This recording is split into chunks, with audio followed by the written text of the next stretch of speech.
Hi, friends. So, one of the staples of the vegan lifestyle is the banana smoothie. And my banana smoothie is maybe a little sacrilegious, but it's based on ease and laziness as opposed to reducing your carbon footprint or something like that. Anyway, like I said, pretty much every vegan that I know eats a banana smoothie all the time, at least like 4 or 5 times a week. So you got to do it. Okay, so like I said, sacrilegious, but I freeze my bananas. So first, you buy a shit ton of bananas, and you wait for them to get spotty, and then like to take them, put them inside the freezer bag, right? Boom. I think typically I put about 6 or 7 bananas per freezer bag, and it works out perfectly for my system here, which I'll show you everything that's relevant regarding my said system. Anyway, so you're gonna have to watch me prepare my bananas here. And I guess in the meantime, I can talk about why the banana smoothie is such an amazing staple. First, bananas are super cheap. I always get the organic ones because I can afford to get organic bananas.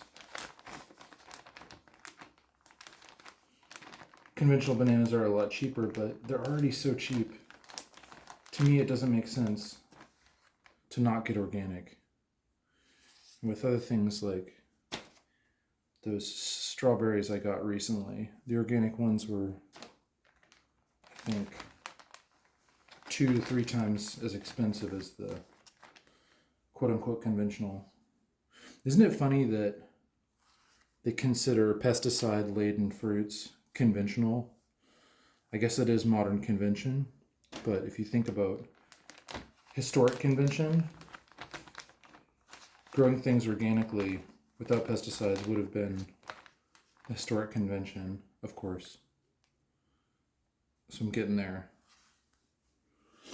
Right, so banana smoothies are a mad staple because bananas are cheap, great source of calories, low in fat. I know bananas have potassium. I'm sure they have all sorts of other delicious phytonutrients, good phytonutrients. And then, who doesn't love a smoothie? They're just absolutely amazing food. Smoothies are awesome. The other thing is it's easy. Smoothie is super easy. It's like you can make a smoothie and then take it somewhere. If you drive to work, for instance, you could have a smoothie while you're in the car, and you don't have to mess around with prepping breakfast and worrying about time crunches and whatnot. Smoothie's amazing.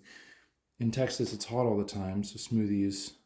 Well, my smoothie, again, sorry about the sacrilegiousness, but my smoothies are going to be cold because I'm going to freeze these bananas. Obviously, I'm putting them in a freezer bag after all. All right, so I don't know, maybe that was 6 or 7 bananas, something like that. Sweet. I'm going to create a flat banana bag. Excellent. Okay, cool. So I'm obviously going to do the same thing with all the bananas, the entire banana pile here. Oh, yeah. Got some pile of bananas. Maybe 5 or 6 bunches. Anyway, okay, so there, boom. One smoothie pack. This is going to go in the freezer.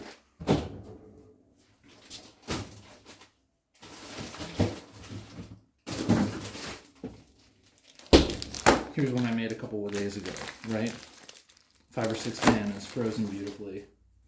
Now, I know some people talk about putting bananas in the freezer hurts their nutrition quality. That's probably true. But I find that frozen bananas are extremely creamy tasting. All right, and then I'm just going to pack this blender with bananas in the most space-saving way possible and try to cram as much banana in for the smallest amount of volume. Yeah. Highest banana volume possible. Alright. Boom.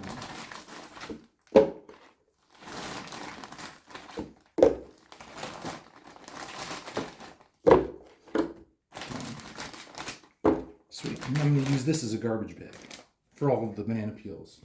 Sorry, I'm trying to make myself seem a little more eco, I suppose. Anyway. All right. I could work on that. So I'm not saying this is an ideal, but it's how I do it.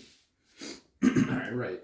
So got my bananas in here, kind of crammed in, and then personally, I like to use this awesome protein powder, Warrior Force. Elite Green Protein. They make another one called Protein Alchemy or Green Protein Alchemy. You don't need extra protein if you're eating enough food. You're going to get plenty of protein from fruits and vegetables and pasta and rice. It's more protein than you need. Honestly, I eat this protein because it tastes amazing. It's freaking delicious. So, boom. Protein scoop. And maybe a little bit more. Again, just my method, right? And then,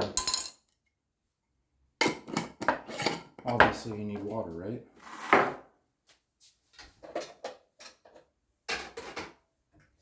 Oh yeah. All right. And then I just add water up to the point where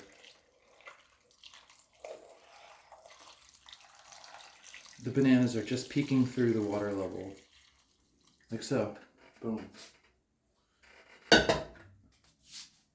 And it goes without saying, you're going to blend this, right? Now, how you blend the bananas the smoothie makes quite a difference. So you can just use the smoothie setting on the blender and just hit that button and just let it go crazy. And that works, but I find it works better if you let the frozen bananas thaw a little bit and then you blend them. And I think it also works better if you use the pulse button. So you just kind of pulse it until it's a slushy consistency. And then you've got to play around with it basically.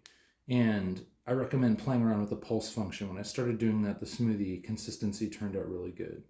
But if you always use the same blender base, or what blender, I don't know what this would be, the blender pitcher. Yeah, if you always use the same pitcher, and you're always blending the same generally amount of bananas, you'll get the water ratio for your setup perfect. So it'll come out pretty much the same every time.